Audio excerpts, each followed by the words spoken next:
Tim Patterson, Trade Show Guy, and one of the issues that a lot of exhibitors really don't come up against is how to issue an RFP for a new trade show booth project. But I think it can be a very key piece to get the best booth possible for the best money.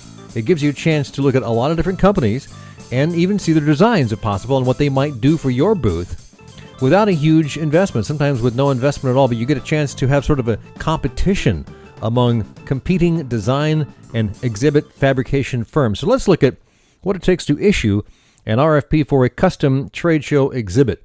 Well, first of all, it's good to start at the beginning. And, well, we don't want to go back that far all the way to the big bang. But one of the things to look at is, where do you start? Well, you can do a number of things. You can ask colleagues, where did you get your exhibit built? You can ask exhibitors, hey, that's a nice exhibit. Who did that one? You can, Google it. The old-fashioned kind of guy or girl you are, well, pick up the phone book. Maybe there's someone in the phone book. Maybe not. But in any case, you want to be very, very thorough about where to start. So you want to get a list of potential exhibit houses that might do the job for you. Sometimes that comes from a referral. Sometimes it comes from seeing what other people have done. Sometimes it comes from looking at magazines like Exhibitor Magazine. You can see a lot of the great ads or great exhibits that are built, and you can see who is doing a top-notch job of that. Once you've got all of that together and you've said, okay, I'm gonna figure out exactly who I'm going to submit this to or ask to submit the response to the RFP. And then you have to go determine your parameters. So is this in a local exhibit house? Sometimes local's best. It's not always best. I've had clients thousands of miles away. I'm in Oregon. I've had clients in Toronto, Denver, Los Angeles. I've even had a client in the United Kingdom. It doesn't have to be local, but that's not really the critical factor, because sometimes if you think you need a local exhibit builder, then that is a key to you. So you have to ask yourself, is local important? It's the kind of thing where I want to go drive a couple of miles and see them as they set this up and build on it? Or can you look in through webcams and photographs and things like that and maybe make one trip to the exhibit house and make a flight, halfway across the country just to see the exhibit one time? That's happened. I've seen both instances. They can both work. So figure out if you want a local exhibit house or someone that may be more far-ranging.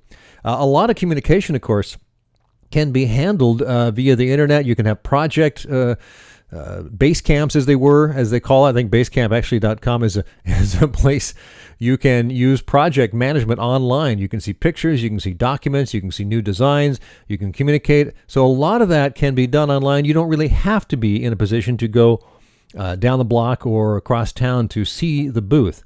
Again, the question you have to ask yourself is, what are you most comfortable with? Second question you want to know is, what is your budget? Your potential vendor needs to know what your budget is. Also, as part of your parameters, when do you need this?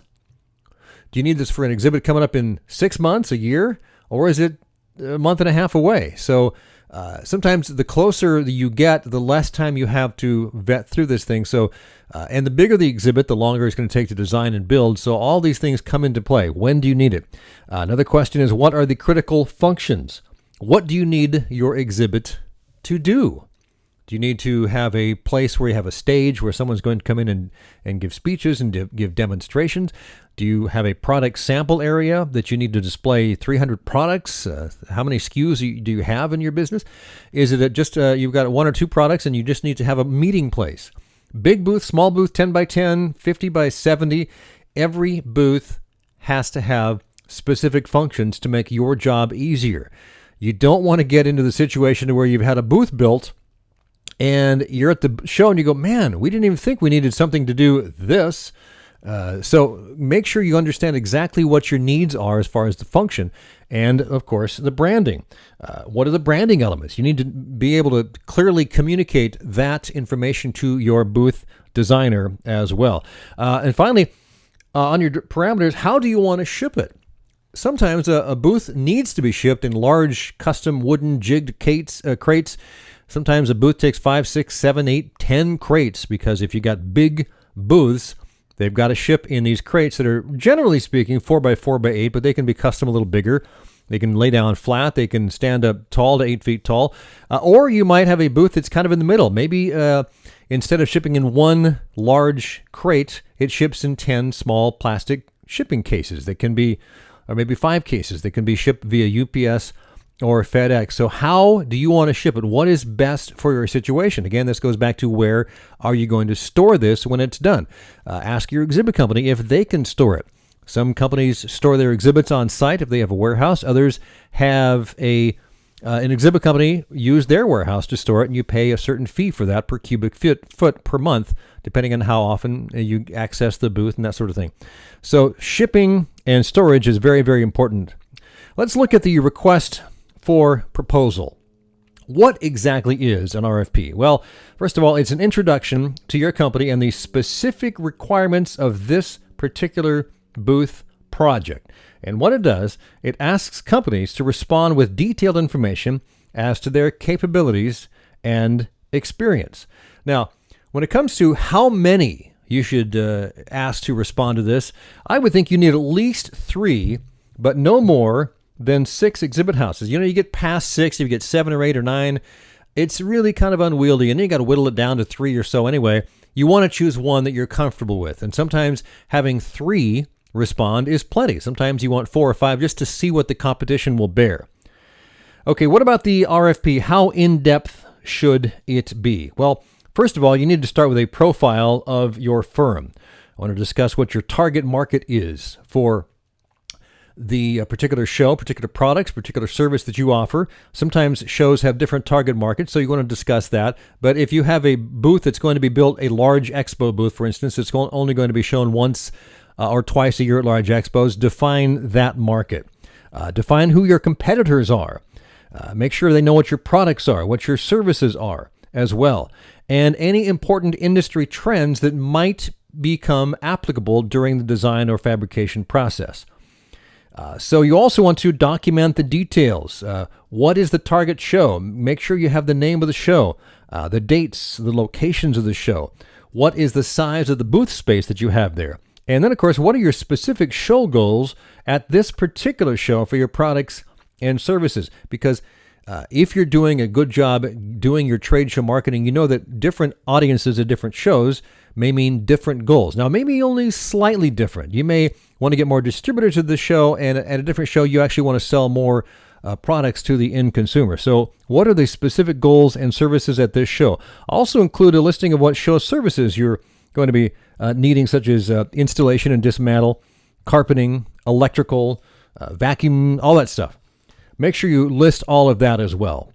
And next, you go into the budget. You need to detail the booth budget. And what's important about the booth budget is that when your exhibit designer is designing, let's say, just use round numbers, they're going to design a booth for $50,000. And you have told them nothing, but you have $50,000 to spend. You're a little coy about giving them the number, for instance. And they design something that costs $150,000. That's not going to fly. On the other hand, if you have $50,000 and they design something that is only $20,000, you think, well, man, that's kind of, we should spend more because we want to get more booth. So be very clear up front during the process of design what you have to spend. A good designer will understand how much things cost, and he will design something as very close to that target number as possible.